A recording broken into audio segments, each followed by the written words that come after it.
김용, 유동규 회사에서 1억 줬다는 날 다른 곳 방문. 고일석 에디터. 김용 전 민주연구원 부원장 측은 유동규 전 성남도시개발공사 기획본부장이 자신의 회사인 성남시 판교 소재 유원홀딩스 사무실에서 김 부원장에게 1억 원을 전달했다고 주장하는 2021년 5월 3일 오후 수원시 수원컨벤션센터에 있는 경기도시장상권진흥원에 방문했었다는 사실을 밝혔다. 3차에 걸쳐 6억을 전달했다는 공소 사실 중 1차 전달에 대한 알리바이를 제시한 것이다. 불법 정치자금이 전달됐다는 시기를 당초 1차 2021년 4월, 2차 2021년 6월 초순, 3차 2021년 8월 초순과 같이 불분명하게 제시했다가 재판장으로부터 수차례 자금 전달 날짜를 최대한 특정하라는 요구를 받았던 검찰은 지난 4월 13일 공판에서 1차 2021년 5월 3일, 2차 6월 8일, 3차 6월 30일에서 7월 초순경 10일 상간으로 특정했었다. 4일 서울중앙지법 형사합의 23부 심리로 열린 김용 전 부원장에 대한 정치자금법 위반 사건 공판에서 증인으로 출석한 이 모 경기도시장상권진흥원 전 원장은 2021년 5월 3일 오후 3시부터 4시 4에서 50분까지 김 전 부원장이 경상원장실을 방문해 자신과 면담을 가졌다며 당시 휴대폰에 저장됐던 일정표를 제시하며 증언했다. 이 전 원장은 2021년 1월경 김용 전 부원장이 상임이사로 있던 코리아 경기도 주식회사와 경기도 소상공인을 위한 배달앱인 배달특급 개발에 대한 업무 협약을 체결했고 그 이후 사업이 잘 진행되지 않아 이를 협의하기 위해 5월 3일 김 부원장이 경상원장실을 방문해 관련 업무에 대해 논의했다고 밝혔다.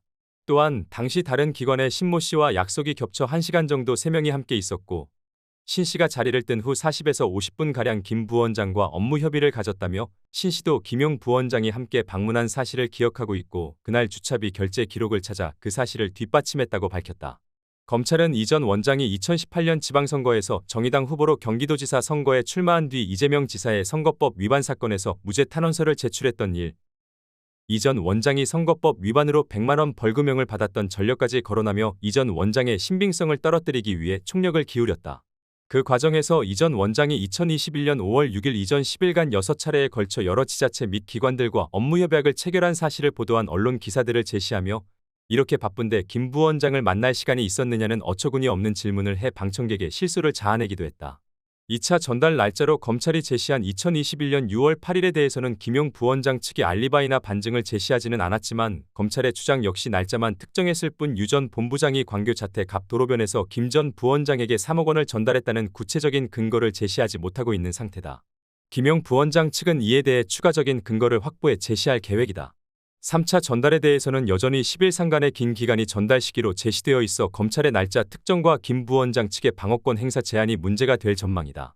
검찰은 이날 오후 공판에서 이루어진 김용 전 부원장에 대한 피고인 신문에서 이미 해명이 이뤄져 있는 이재명 지사 1억 5천만 원 현금 입금 건과 무리하게 연결시켜 김 부원장과 변호인단의 반발을 불러일으켰다. 1억 5천만 원 현금 입금은 이재명 대표 부인 김혜경 씨의 법인카드 사용과 관련해 김 여사의 비서인 배 모 씨와 법카 폭로자인 조 모 씨의 녹취록에서 경기도 공무원 신 모 씨가 성남 순회동 이재명 지사 자택에서 현금 1억 5천만 원을 받아 경기도청 농협출장소에서 이 지사 계좌에 입금했다는 내용이었다. 이재명 당시 지사는 이 1억 5천만 원을 포함 현금 2억 7천여만 원을 입금한 뒤 대통령 후보 경선 기탁금과 사무실 임대료 등으로 지출했다. 검찰은 당초 이 자금을 대장동 자금이 유입된 것이라는 혐의를 두고 신모 공무원을 수사했다. 그러나 이 사실이 보도된 뒤 이재명 대표는 즉각 지난해 6월 28일 대선 경선을 위한 선거기탁금, 경선 사무실 임차 등 2억 7천여만 원의 처리를 위해 당시 보유하던 현금을 평소 거래하던 도청 농협 계좌에 입금했다며 이와 같은 예금 변동 사실을 포함한 해당 현금 보유 사실은 2020년과 2021년 재산신고에 공직자재산신고서에 명시돼 있다고 해명했고 그 이후로는 거론되지 않았던 내용이다. 그것을 김용 부원장이 불법 정치자금을 받아 이재명 지사에게 전달했고 그것을 계좌에 입금한 것 아니냐고 추궁하고 나선 것이다. 이러한 주장의 근거는 1억 5천만 원이 입금된 2021년 6월 28일 김 부원장이 근무지로부터 30분 거리인 경기도청 인근에서 점심 식사를 했다는 것뿐이었다. 이때 경기도 공무원 신 씨와 함께 식사를 하면서 6월까지 받은 4억 원 중 1억 5천만 원을 신 씨에게 전달했고 신 씨가 이재명 지사 자택에 가져갔다가 다시 도청으로 와 농협 계좌에 입금한 것으로 보인다는 것이었다. 검찰은 2021년 6월 28일 수원의 일식당에서 점심 식사를 했다는 자료를 제시하고 김 부원장에게 확인을 받은 뒤 법카 폭로 녹취록을 하나하나 김 부원장을 추궁하자 도대체 저기에 내 이름이 한 번이라도 나오느냐? 무슨 근거로 그런 말도 안 되는 주장을 하는가라며 격분했다. 또한 변호인단도 취지만 간략하게 물으면 될 것이지 관계도 없는 녹취록을 왜 다 읽어가며 질문을 하는가라고 항의했다. 재판장은 녹취록의 경우 녹음 원본이 있는지도 확인해야 하니 녹취록은 제시하지 말고 묻고 싶은 것만 물어라. 결국 2차까지 받은 4억 중 일부를 6월 28일 이재명 지사에게 전달했고 그것을 이재명 지사 계좌에 입금한 것 아니냐고 묻고 싶은 것 아니냐라며 검찰 신문을 제지했다.